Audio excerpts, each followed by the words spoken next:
Science news is currently full of this current, the Atlantic Meridional Overturning circulation. It ensures that the warm seawater circulates around the entire globe, thereby also contributing to a mild climate, for example here in Europe, but this current is now on the verge of a collapse. That means icy winters in Europe, extreme warming along the US coast and a cooling to the south of this warming and a global temperature rise of 0.2 degrees.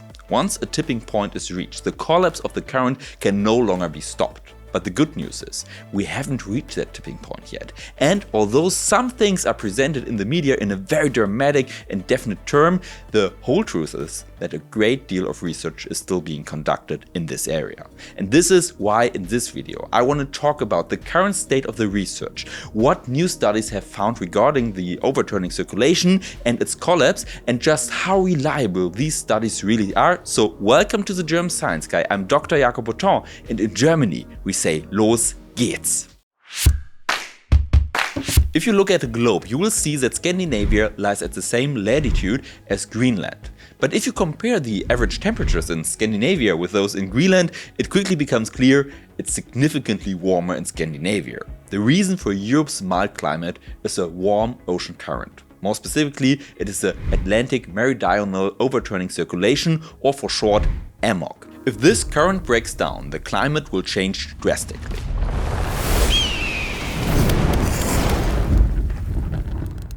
And more studies are now showing that this is exactly what we are heading toward to. But before we look at the new studies, we first need to clarify what kind of current this actually is. The AMOC is a global ocean current and one of the Earth's most important circulation systems. The current transports warm water from the tropics northward. Because of its warm temperature, the water has a low density. That is why it is a surface current flowing northward. There, the ocean releases its heat into the atmosphere, thereby ensuring our mild climate here in Europe, for example, and the water by this becomes colder. At the same time, the water flowing northward has a high salinity, which causes the salinity in the northern regions to increase. Due to the lower temperature and higher salinity, the density of the water increases, and this means it sinks. This happens in the Labrador Sea, the Erminger Sea and the Greenland Sea. From there, the water flows back south as a deep water current, essentially a giant river in the depth. Ultimately, the AMOC primarily transports heat, and that influences the weather worldwide, so it's super important. Conversely, this also means if the current stops or weakens, it has a serious impact on the climate around the globe. And one thing that's definitely not getting any slower is our data streams. Most people aren't even aware of how many companies, so-called data brokers, collect our data completely legally. This ranges from your name and address to your phone number, shopping habits, and even financial and employment data. And criminals are increasingly exploiting this freely accessible data, for example, as the basis for extremely convincing AI-generated scams or identity theft. If you want to minimize your risk at the source, you'd have to contact hundreds of brokers individually. Incogni puts this data protection on autopilot.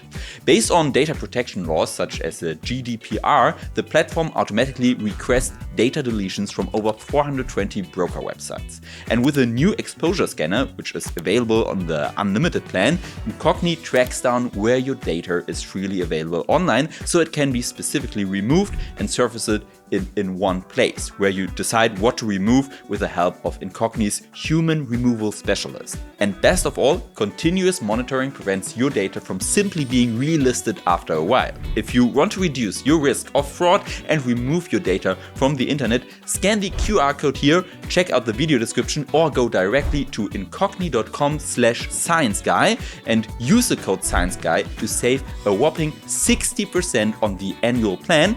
Thanks to the 30-day money-back guarantee, you can also test it out completely risk-free, and this is no scam. I tested it for I think 3 years now, and it really helped me a lot because there was so much data of me online available, which is not good. Okay, now back to the topic. But what could lead to such a breakdown of the current? The driving forces behind the current are water temperature and salinity. If these parameters change, it can lead to a significant weakening of the AMOC.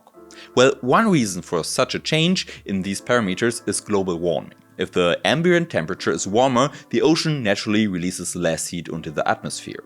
As a result, the water remains warmer and lighter and doesn't sink as easily. At the same time, less salty and warm water flows northward. This means that in the long term, the water in the north becomes less salty and sinks even less easily, creating a negative feedback loop. And the problem is precisely this: we are currently heading toward exactly such a collapse of the AMOC. At least that's what an increasing number of studies in recent years have been pointing to. And it's precisely these studies we are going to look at now. How the researchers measured this and how likely such a collapse is. But before we do this, let's move on to the consequences to understand what could happen. Well, over the past 2 to 3 years, an extremely large number of studies and research papers on this topic have been published. And ultimately, most of these studies agree. We are heading toward an extremely severe weakening or even a collapse of the Atlantic Meridional overturning circulation. And this is even more severe than previously assumed. Just in mid-April, a study was published in the highly renowned scientific journal Science Advances, showing that by the end of the century, the AMOC could weaken by more than half. That's a 60% greater weakening than previous climate models had assumed. The research group discovered this by incorporating historical observational data in addition to climate models. There are likely two reasons for the difference with the climate models. First, the models assume that the Atlantic Ocean salinity was too low, and second, they assumed temperatures were too cold. As a result, the weakening of the AMOC has so far been underestimated. Earlier this year, another study was published in the equally prestigious journal Nature that examined the predictability of such a collapse of the AMOC. More specifically, the researchers in the paper investigated the relationship between the AMOC and a northward shift of the Gulf Stream. The Gulf Stream is influenced, among other things, by the AMOC, which makes it a good early warning signal for changes in the current. To investigate this relationship, the researchers created a simulation. They simulated the collapse of the AMOC by modeling a continuous influx of fresh water. The result? The Gulf Stream continued to shift further and further north. At a certain point, it even shifted 219 kilometers in just 2 years. According to the simulation, such a shift precedes the collapse of the AMOC by 25 years. It would therefore serve as an early warning signal. But it must be noted, these 25 years apply specifically to the simulation. In reality, this figure could differ significantly because it depends on various model parameters used in the simulation. Furthermore, the actual conditions leading to the collapse are also much more complex than those depicted in the simulation. And overall, there are simply no comparable models because this is the first simulation of its kind. These are a few fairly relevant points that were partly overlooked in the media coverage. But even so, it shows that the AMOC collapse and the shift in the Gulf Stream are linked. And that's pretty striking, because you can already observe such a northward shift in the Gulf Stream. So the weakening of the current isn't just a problem for a future, it affects us today as well. According to the researchers, the AMOC has already weakened by 50% since 1950. Other studies show that under a high emission scenario, there is a 70% probability that the tipping point could be reached by 2100. And then the current will be heading toward collapse. And that's really just a fraction of the studies on the topic. We really took a long time and dug really deep in the topic. But let's take a look at what the consequences of the AMOC collapse really are. When it comes to the consequences, we need to distinguish between economic, social, and environmental consequences. Let's start with the environmental consequences.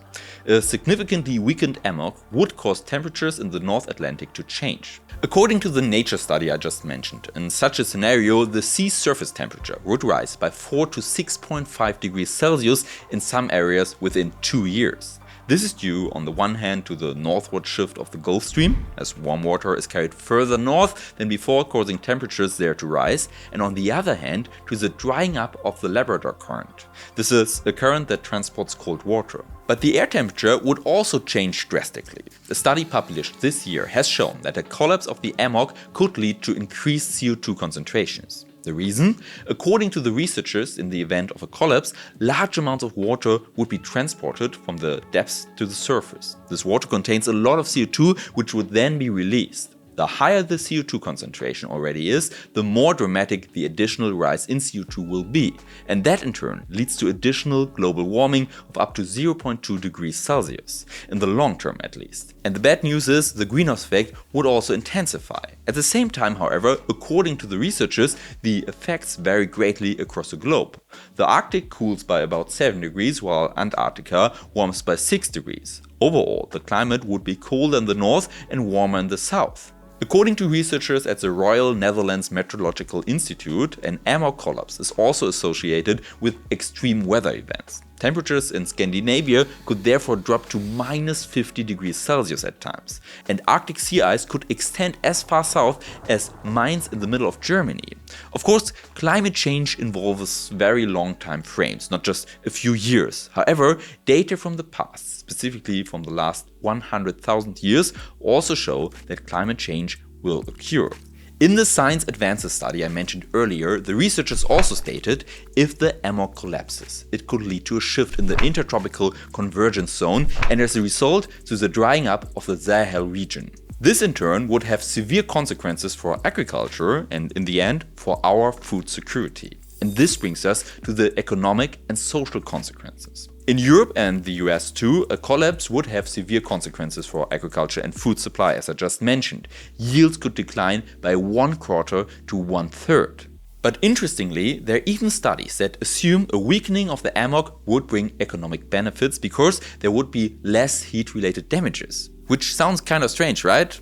And that's also the reason why other researchers now say these studies did not take into account that less carbon is absorbed by the ocean, which intensifies climate change. And that in turn will also lead to economic problems. So you see, there's a big discussion going on. Specifically, they stated in the paper if the AMOC weakens by 20 to 50% by 2100, the economic damage by that time could range from 3.1 to 8.4 trillion US dollars. However, the authors also state clearly the economic consequences of such a collapse have still not been thoroughly researched and their study is merely a step into that direction. So it's all ongoing research that's so important here.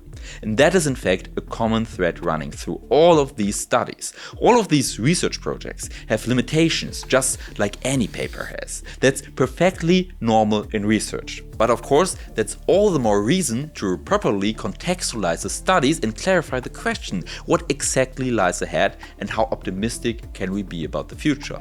And we will address that now in the big hurdle, which in every of my videos serves as a similar purpose, like the limitations in a scientific paper. And like in every scientific paper, I always state my sources in every video down here with a number, and then you find the source in the video description. And if you like that, please subscribe and turn on the notification bell so you don't miss any more videos and you support this work. Okay, the big hurdle. So these studies we just talked about are all based on simulations. That means their collapse was simulated using computers and conclusions were drawn based on those simulations. But real-world situations are of course much more complex than such simulations. That's precisely why not all the key parameters that could play an important role in reality are taken into account. You need real-world data to be able to make reliable statements. This is demonstrated, for example, by the model from the Science Advantage studies. It was only through real-world data that small errors in the climate models could be corrected. And then there's another important hurdle. For the sake of completeness, it must be noted that not all scientists agree that the weakening of the AMOC is truly caused by human activity. One study, for example, suggests that the decline in the AMOC can be explained by natural fluctuations. However, other research also point out that there are stabilizing effects on the current that are not accounted for in models, which is why the AMOC may not weaken as quickly as assumed. So in some respects, opinions still differ. Nevertheless, the majority of current findings point to a very significant weakening. Theoretically, the current could recover after a collapse, but only if CO2 concentrations drop to a pre-industrial level. But in the end, the fact that so many papers on the topic have been published in recent years and also in such prestigious journals shows that the issue is truly explosive and extremely important. Yet it also shows that a great deal more research is needed to make truly reliable statements about what specifically awaits us, and above all, when.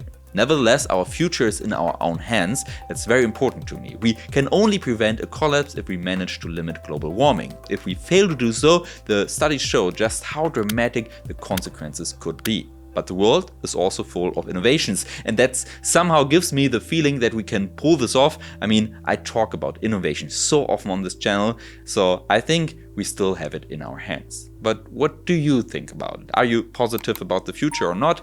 I hope you're positive, and if you are not yet positive, maybe watch this video. It's about also a new technology that can help us in the energy transition. Take a look at this, and I say auf Wiedersehen, vielen Dank fürs Zuschauen, which means goodbye. Thank you so much for watching. Your Jacob.